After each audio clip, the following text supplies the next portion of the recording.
दोस्तों, trans rail lighting limited इस company का आईपीओ 19 दिसंबर 2024 से 23 दिसंबर 2024 के बीच में सब्सक्रिप्शन करने के लिए खुल जाएगा।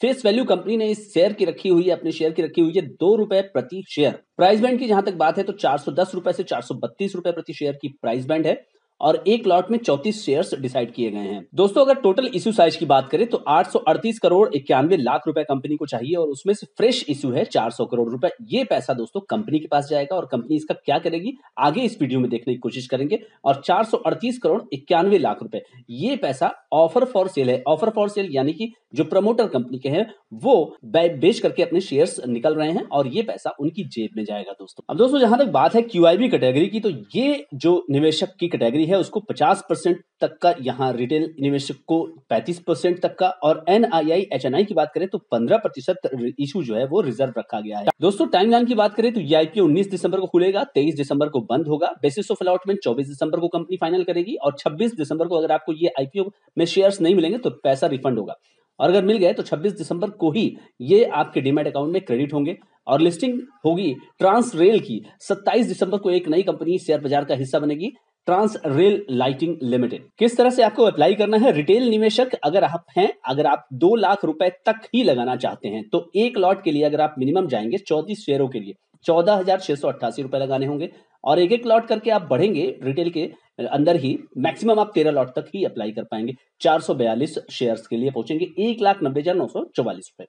अगर आप 2 लाख से 10 लाख के बीच में अप्लाई करते हैं, पैसा लगाते हैं, तो आपको कहा जाएगा एसएचएनआई कैटेगरी के निवेशक। मिनिमम यहाँ पे आप 14 लॉट के लिए 476 शेयरों के लिए जाएंगे 2,05,632, 2 लाख से 10 लाख।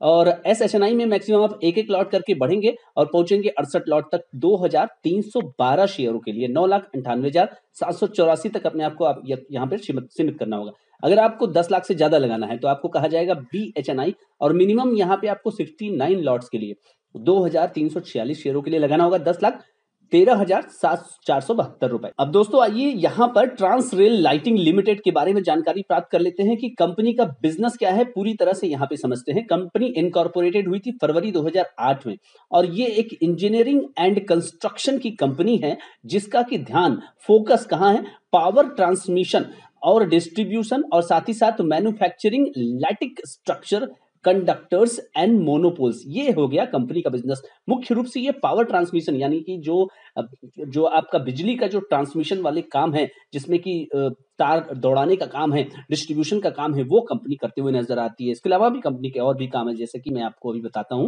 कंपनी इन्फॉर्म कर रही है कि वो supply, engineering, procurement and construction का काम करती है, ट्रांसमिशन लाइन को बिछाने के लिए और डिस्ट्रीब्यूशन लाइन को बिछाने के लिए। ठीक है, ये कंपनी का काम होगी जैसा कि कंपनी ने ऊपर बताया। इसके अलावा कंपनी सिविल कंस्ट्रक्शन के काम में भी माहिर है, जो कि आपको ब्रिजेस, टनल्स, एलिवेटेड रोड और कूलिंग टावर्स बनाने में कंपनी अपने आप को यहां पे प्रस्तुत कर रही है। Act as a manufacturer and service provider. इसके अलावा कंपनी मैन्युफैक्चरर और सर्विस प्रोवाइडर है पोल लाइटिंग सेगमेंट में, इंक्लूडिंग सप्लाई, इंस्टॉलेशन और टेस्टिंग। ठीक है, जो पोल्स वगैरह लगती है लाइटिंग की, वो इसलिए कंपनी का नाम ट्रांस रेल लाइटिंग भी है।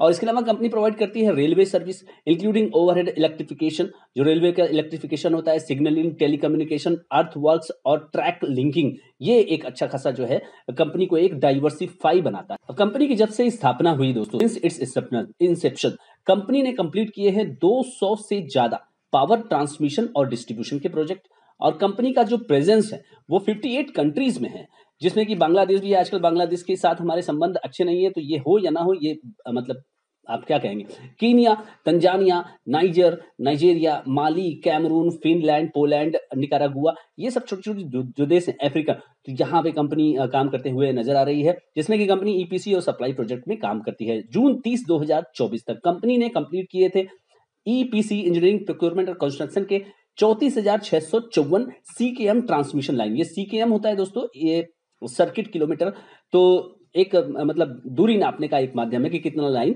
इन्होंने कंपनी ने बिछाया है। और ये जो चीज है दोस्तों डोमेस्टिकली और इंटरनेशनली ये मिला करके ये डेटा दे रहे हैं। बात करें दिसंबर 2024 के आंकड़ों की, तो कंपनी ने 4 मैन्युफैक्चरिंग यूनिट है और जिसमें कि एक जो सिचुएटेड है वो है वडोदरा गुजरात में, दूसरा आपका है देवली महाराष्ट्र में और तीसरा और चौथा है सिलवासा दादर नागर हवेली में। और 30 जून 2024 के आंकड़ों के अनुसार कंपनी ने 1.3 MMT tower 1,94,534 kilometre of conductor और 4,58,705 जो है पोल कंपनी ने सप्लाई किए हुए हैं। और 30 जून 2024 के आंकड़े की जहां तक बात है तो कंपनी के पास 114 इंप्लॉइज हैं जो कि डिजाइन और इंजीनियरिंग टीम में काम कर रहे हैं। अब देखिए दोस्तों, ये कॉम्पिटिटिव स्ट्रेंथ है जो कि कंपनी का दावा है। कंपनी का दावा है कि उसकी स्ट्रॉन्ग और डाइवर्सिफाइड ऑर्डर बुक है। डाइवर्सिफिकेशन कंपनी का तो है, बिजनेस जो है डाइवर्सिफाइड है, इसमें कोई डाउट नहीं है। अब कंपनी ये भी कह रही है कि ऑर्डर बुक कंपनी के पास अच्छा है। स्टैब्लिश मैन्युफैक्चरिंग फैसिलिटीज है 4 लोकेशन पे, जैसा कि मैंने अभी आपको बताया। और प्रूवन ट्रैक रिकॉर्ड है कंपनी का ग्रोथ और establish presence in power transmission के अंदर और distribution sector through effective implementation and execution skill. जहां तक बात प्रोजेक्ट की होती है तो दोस्तों एग्जीक्यूशन इज द की। दोस्तों मैं यहाँ पे आपको लेकर के आ गया हूँ कंपनी की वेबसाइट पर। Welcome to Transrail, transforming lives with EPC since 1984। ये रहा कंपनी का जो 4 मॉडल है दोस्तों, जो कि मैंने अभी आपको दिया, जो कंपनी की वेबसाइट पर भी आपको दिख रहा है। Power transmission and distribution, railways, civil construction, poles and lighting जो कि कंपनी बनाने का और सप्लाई करने का काम करती है। तो वाई ट्रांसलेल कंपनी अपनी खूबियों को यहाँ बता रही है कि 13 lakh metric tons lattice tower supply किया है कंपनी ने। 1,50,000 kilometre, more than 1,53,500 metric tons conductor supply किया है कंपनी ने। 33,500 CKM ट्रांसमिशन लाइन बिछाई है कंपनी ने और 30,000 distribution network created in India and abroad. तो कंपनी वेल डाइवर्सिफाइड है, इसमें कोई दो राय वाली बात नहीं है। अब दोस्तों जहां तक बात इस कंपनी के फाइनेंशियल्स की, आइए इस पर नजर डालते हैं। 31 मार्च 2022 कंपनी के एसेट्स थे 2841 करोड़, फिर वो 2023 में हो जाते हैं 3445 करोड़ और 2024 में हो जाते हैं 4620 करोड़।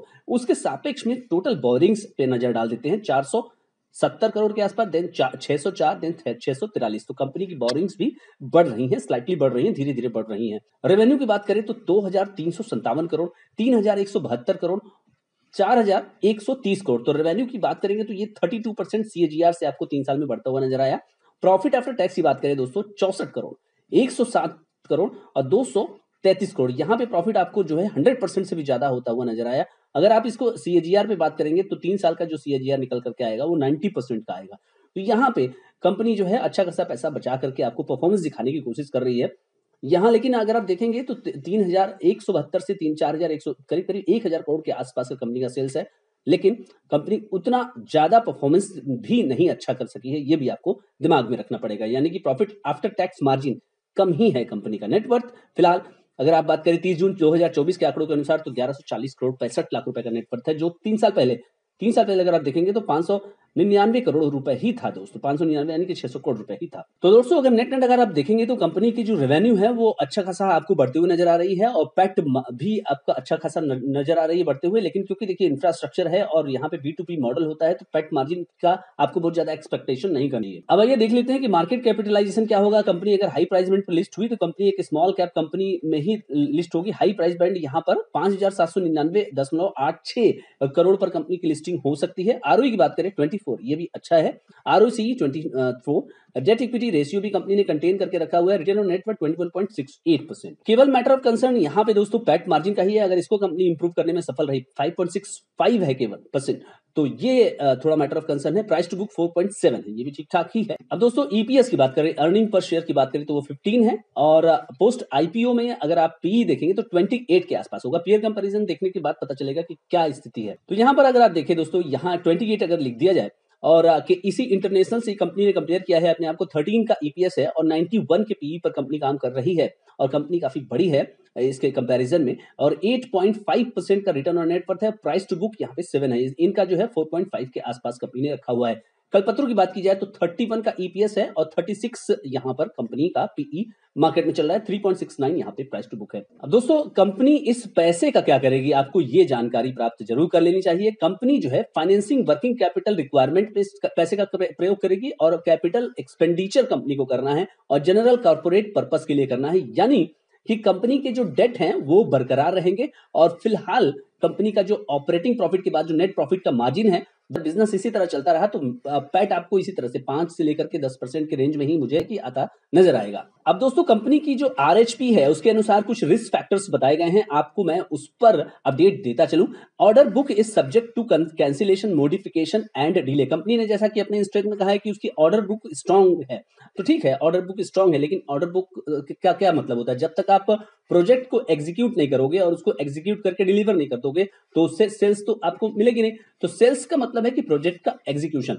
तो एग्जीक्यूशन के पहले अगर डिले किया, कैंसिलेशन हुआ या मॉडिफिकेशन हुआ, तो इससे सीधा-सीधा आपका जो रेवेन्यू है वो इम्पैक्ट करेगा। दोस्तों अगर बात करें प्रोजेक्ट की रेवेन्यू की और कॉस्ट की, ये डिपेंड करता है कि कितना टाइमली आप एग्जीक्यूशन करते हो। उसके दौरान अगर आपका मटेरियल जो है उसकी कॉस्ट बढ़ जाती है, तो क्या होगा कि कॉस्ट बढ़ जाएगी तो आपका रेवेन्यू जो है उस हिसाब से जो है आप वो तो आधा ही रहेगा, लेकिन कॉस्ट आपकी बढ़ गई तो आप लॉस में भी आप उस प्रोजेक्ट को बुक कर सकते हो। जहां तक बात दोस्तों गैमॉन इंडिया लिमिटेड की है, वो इसकी सब्सिडियरी है।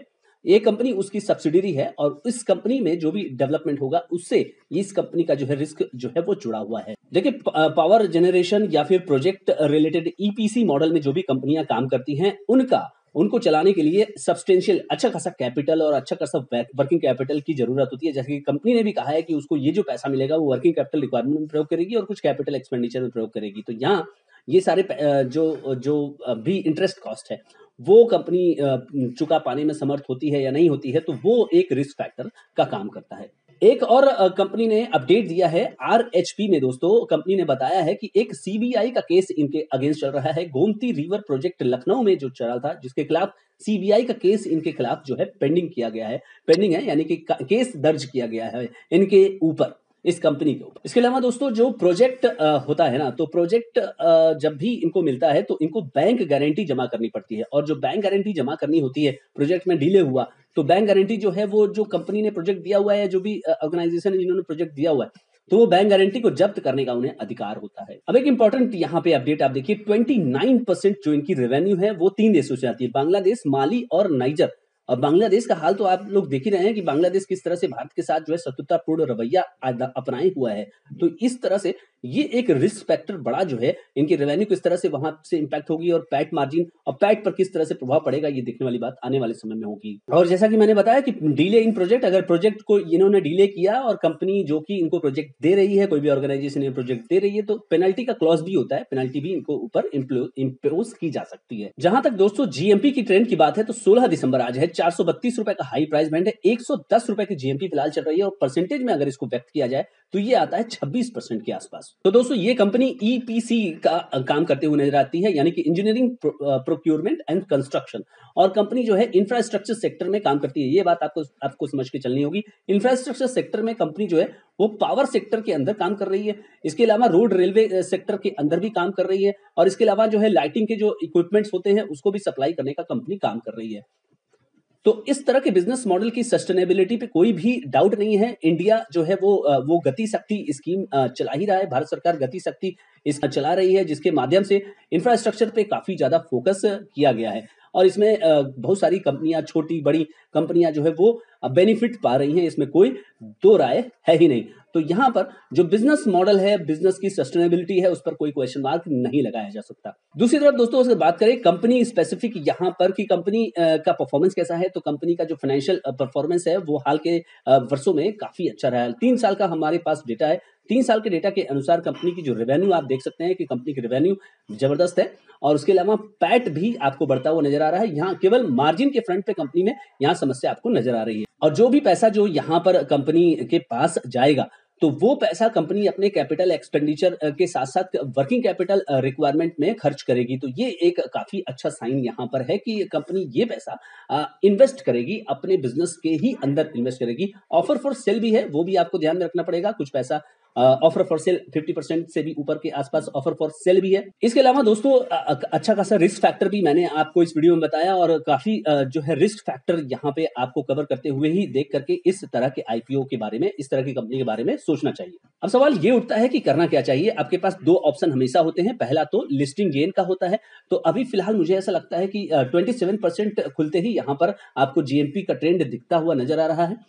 आज की डेट में यहाँ पर 16 तारीख पे हम लोग बैठे हुए हैं, और ये आईपीओ जो है 19 तारीख को खुलेगा, और उस हिसाब से अगर देखा जाए तो अगर जीएमपी का ट्रेंड आपको पॉजिटिव मोड में करता हुआ नजर आया, और साथ ही साथ कंपनी का वैल्यूएशन और फाइनेंशियल परफॉर्मेंस मुझे लगता है कि ठीक है, तो इस आईपीओ की डिमांड होनी चाहिए। और इस आईपीओ की अगर डिमांड होती है, इस आईपीओ के लिए बाजार अगर सकारात्मक रूप अपनाता है, तो यहाँ पर आपको लिस्टिंग गेन होने की संभावना प्रबल हो जाएगी। कितनी होगी? मुझे लगता है कि 20% से लेकर के 30% एटलीस्ट तो होनी ही चाहिए। बाकी बाजार किस स्तर पर बैठता है वो भी आपको ध्यान में रखना पड़ेगा। और दोस्तों अगर बात करें लॉन्ग टर्म के लिए क्या इसको आपको अपने पोर्टफोलियो में जगह देनी चाहिए, तो अगर आप एक रिस्की इन्वेस्टर हैं और अगर आपको एक इंफ्रास्ट्रक्चर की कंपनी चाहिए, अभी हाल ही में एफकॉन्स का आईपीओ आया था। एफकॉन्स एक सापुरजी पलोनजी की ग्रुप की कंपनी थी और उस कंपनी ने अब अच्छा परफॉर्मेंस दिखाना शुरू कर दिया है। तो लॉन्ग टर्म के निवेशकों के लिए और जो रिस्क लेना पसंद करते हैं और छोटी कंपनी में निवेश करना चाहते हैं, स्मॉल कैप कंपनी में रहना चाहते हैं, उनके लिए